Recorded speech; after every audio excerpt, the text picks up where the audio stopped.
global. Parce que je sache, vous n'avez jamais envoyé des mantras de prédiction non-stop en faisant que des strikes. Bon, on va pas enlever ce qu'il y a à César. Qu'est-ce qu'il y a?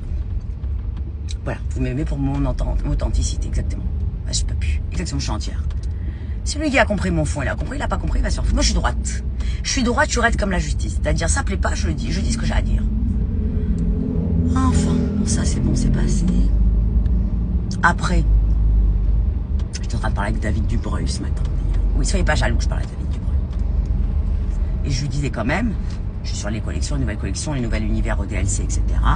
Je lui ai dit quand même, sachez que ne pensez pas que ça me fait pas de peine de couper avec mon designer d'amis de 30 ans, parce que chacun a changé de DA, si vous voulez.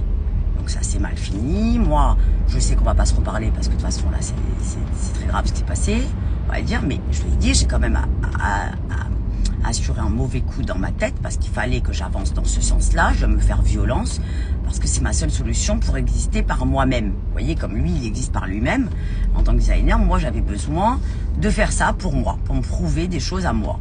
Donc c'est vrai que c'est pas facile de couper 30 ans d'amitié, c'est un manque, mais je dois tenir bon parce que c'est ce que j'ai décidé, en tout cas pour la création DLC. Après, je pense qu'une fois que vous coupez une collaboration, les gens ne reviennent pas, c'est comme un divorce, vous avez bien compris, ils le prennent comme une trahison. Donc là c'est déjà très compliqué pour moi de ne plus avoir le designer, je vous le dis pas en tant que travail dans ma vie. Donc voilà, donc c'est pas possible, c'est très difficile déjà. Ça me rend ouf aussi. Il n'y a pas de solution, on va dire, entre deux. Il n'y en a pas. Il n'y en a pas et il n'y en aura pas.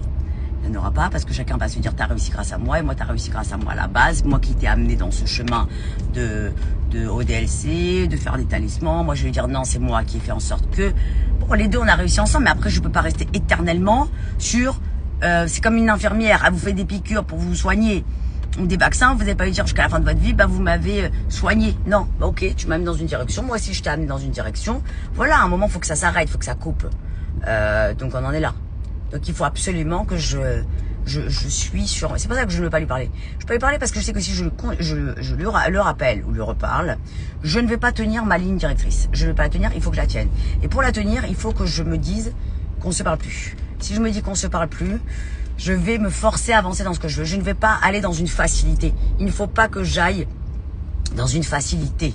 La facilité, c'est de le rappeler, lui dire voilà, fais-moi ça. Lui va me dire non, je veux pas faire comme tu veux. On va se rembrouiller. Je ne veux pas. Je veux aller dans ma direction. Pas qu'on me dise, comme lui il me dit, c'est ma partie, c'est mon design. C'est normal ça lui. Mais je travaille pas pour Jesseland, on travaille pour DLC. Donc il ne veut pas. Il ne veut pas ça. Ça a clashé plusieurs fois, vous le savez, depuis des mois. À chaque fois, il y a eu des très grandes embrouilles qui ont démarré que de ça. Parce que je dis ok.